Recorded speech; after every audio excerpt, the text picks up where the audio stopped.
Guys, this is an update version of 3D Zen. It's the first video I've done since I've been moving house. It's taken so much out of both me and my mate I live with. He pulled muscles in his stomach.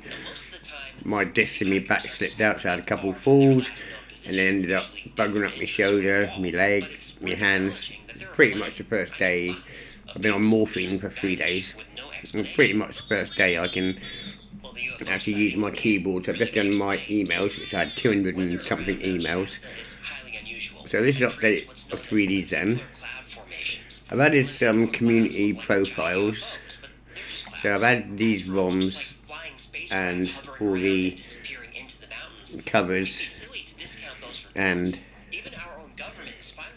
it's a NES emulator, but it works. It's a weird, strange 3D profile.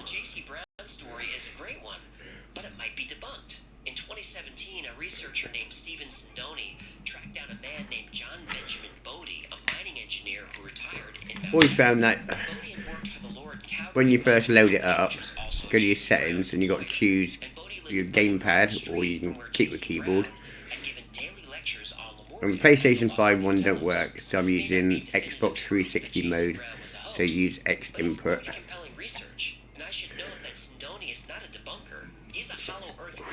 I've also added reshade, so I can stretch the screen so it's more like widescreen instead of 3.4. What the hell, Dendy? I have no idea, so we'll try that. I've put all the cover art on.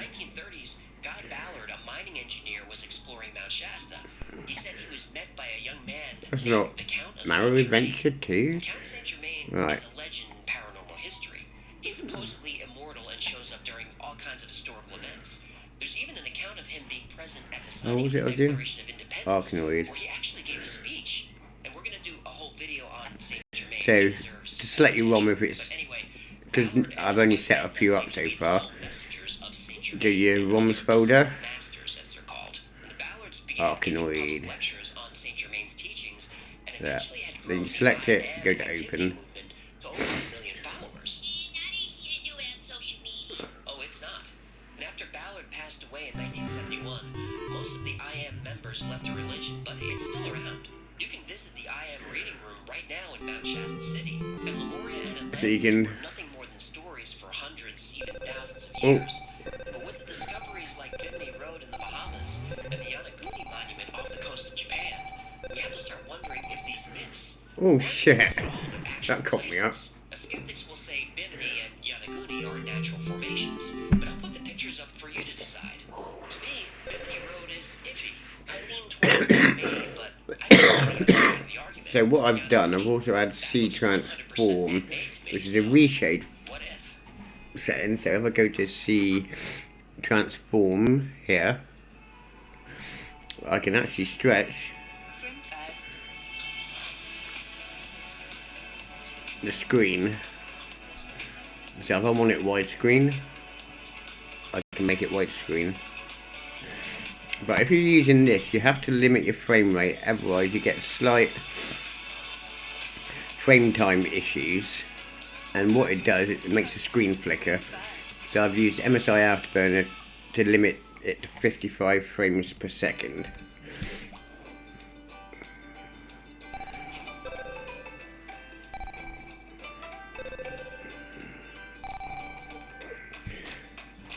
Just make sure I didn't oh no, it's right.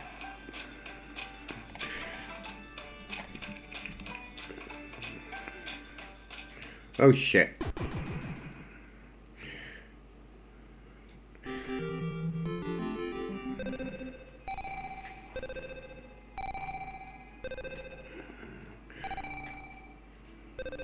Mount Shasta has captured the imagination of people around the world for centuries. Right, and then we can go back out. Oh. I think it's fair to say that if you're the type of person who goes to a place expecting to have a spiritual or supernatural, then to use the menu again after, I'll do it. If press F2, it disables it temporarily. So let's go Super Mario throws free. Dare to challenge the status quo. From mavericks and dissenters have come scientific discoveries that alter the course of history and force even the most ardent skeptics to wonder, what if? What if there was an ancient civilization that sunk beneath the ocean?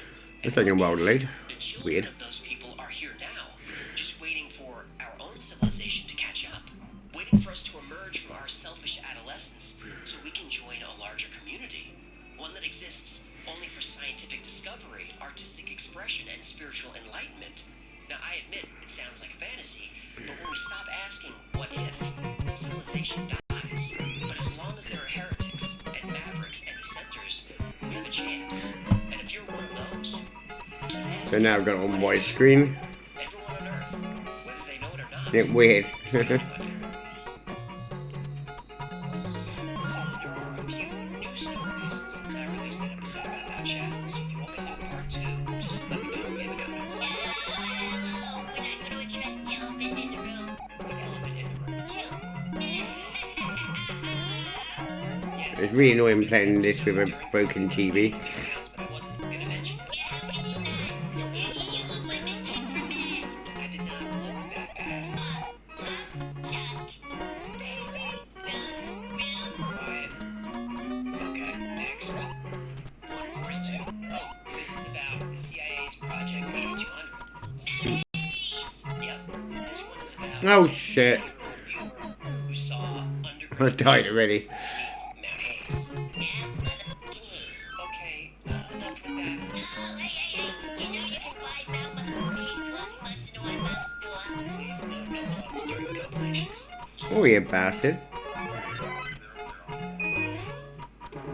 During the 1960s and 70s, the United States and the Soviet Union fought the Cold War on many fronts.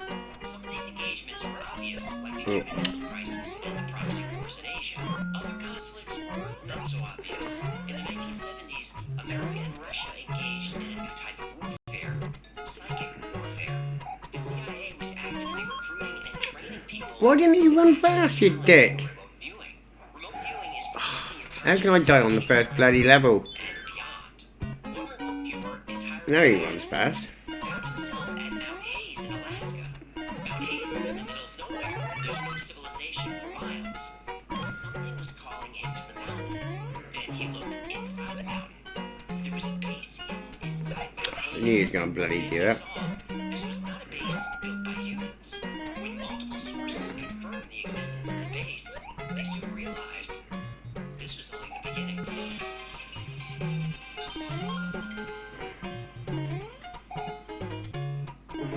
The story of the psychic competition between the US and the Soviet Union is like the chicken and the egg.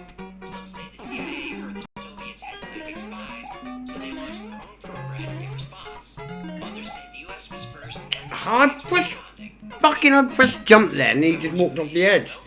Am I getting lag on the bloody gamepad or something?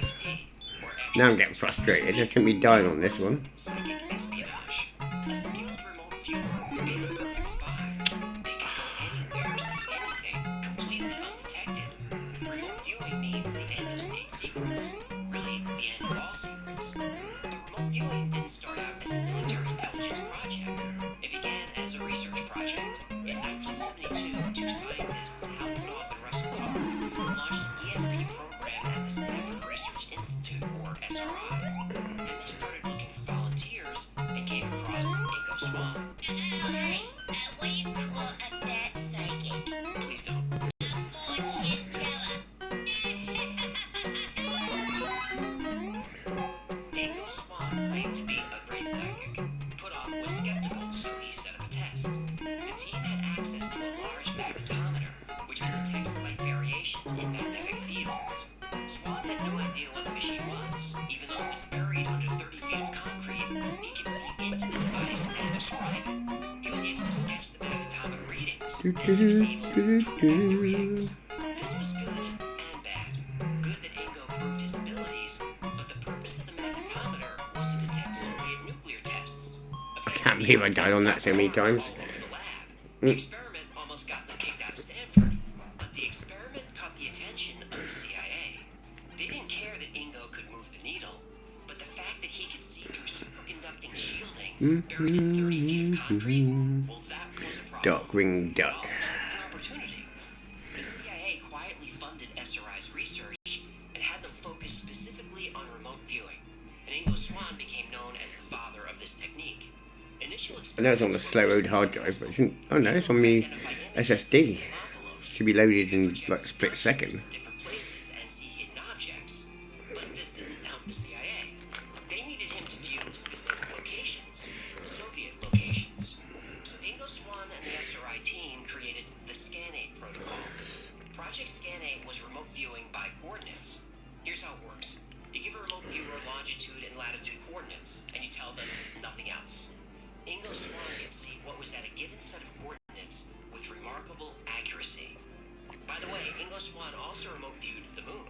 I did an entire episode on it. It's linked down below. Now, I don't want to spoil Bloody it, out but slow. what he saw on the moon was pretty amazing. And for the record, he's the only person. Yeah, I had no luck with electrical. Too many TVs broke.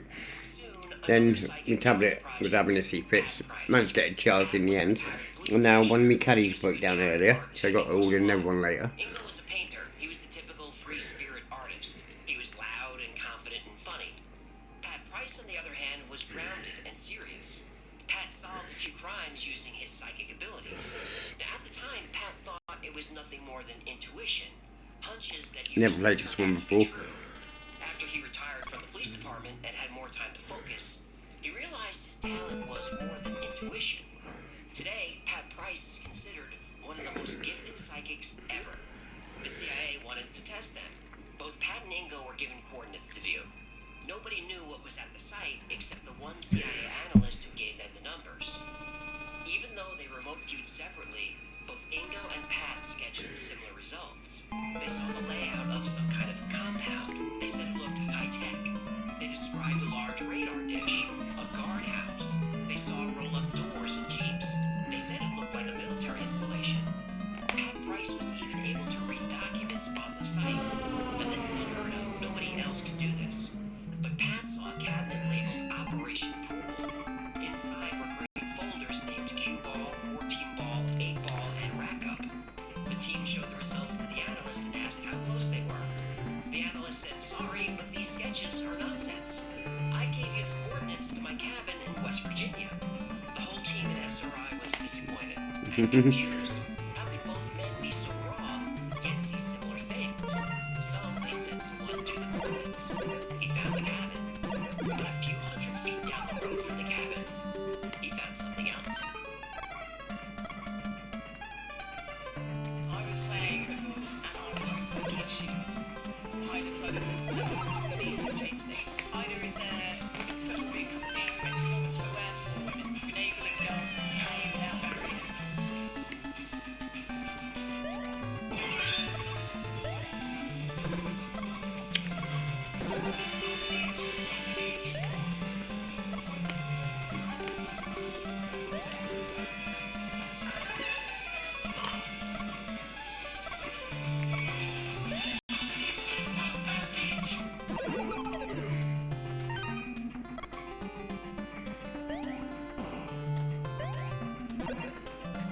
Ingo Swann and Pat Price were given the coordinates of a CIA analyst vacation home in Sugar Grove, West Virginia.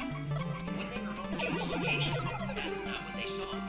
They saw a military installation. The CIA analyst Oh, gave the coordinates. I thought we didn't should have died by then. realize that an NSA listening post was just over the ridge from his cabin. How do I get up there then? Both assumed this was the target. This was the type of location they were usually asked to view. The Sugar Grove facility in West Virginia was one of the most secret NSA installations I can in jump the there. country. It captured information from Soviet satellites as they flew over. It served as a listening post for all kinds of transmissions. In fact, Sugar Grove is in the NRQZ, the National Radio Quiet Zone. The NRQZ covers about 13,000 square miles in Virginia, West Virginia, and Maryland. No radio signals of any kind are permitted there. If you fire up a radio, you will get a visit, a fine, and possibly jail time. Part of the zone is so locked down that microwave ovens and Wi-Fi are not permitted. Ain't no microwaves. Then how can you enjoy a fresh, delicious meal from Factor? Go to Factor, use promo code. Plug it now. 1 minute. You fucker! Okay, never mind. Bastard! So, Pat Price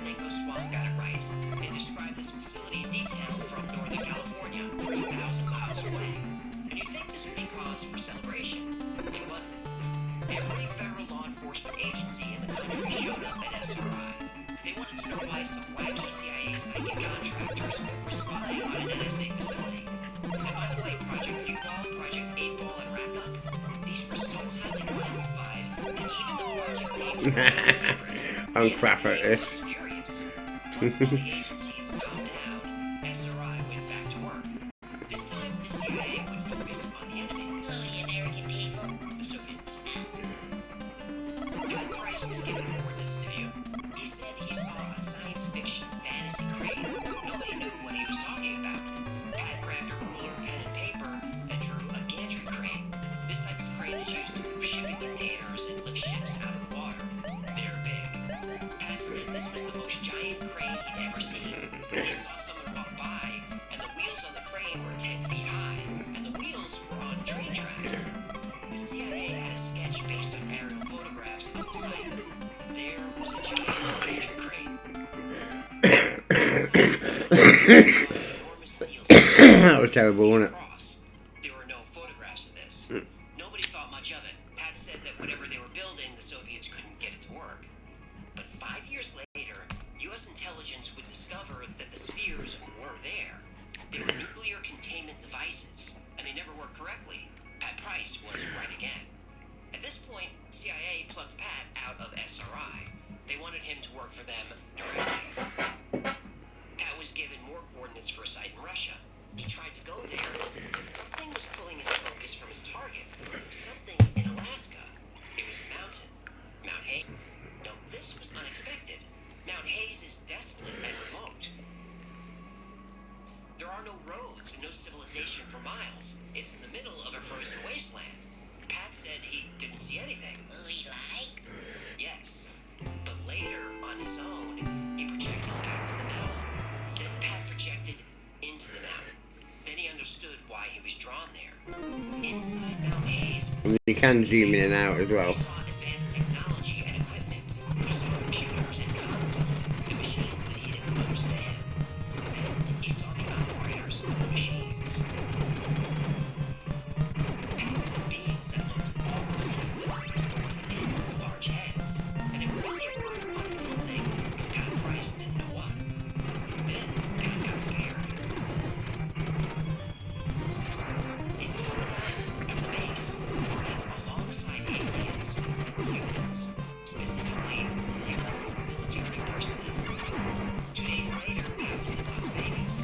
As he walked through his hotel lobby, someone bumped into him, and Pat felt a sharp pain in his leg. The next day, Pat had severe stomach cramps. Later that evening, he was found dead in his hotel room. His body was quickly removed. No autopsy was performed. Happened. Crime scene was designated. The official cause of death was a heart attack. He was 56 years old. Oh, how did he know the cause of death without an autopsy? Good question. And we'll never know. Pat's body was cremated. And then they called his wife. Oh, no. His remains are now in an unmarked grave in North Hollywood, we think. Let's see what this is. It's marker 700. So deep Pat's grave is entirely unmarked. Oh shit, I pressed jump. I think they deserve better than that. The jump's got a bit of lag on The it. CIA for less than 4 months. A few years later, the CIA But there you go, guys. program was called Hope you enjoy the Project update of the emulator. Earth. Cheers.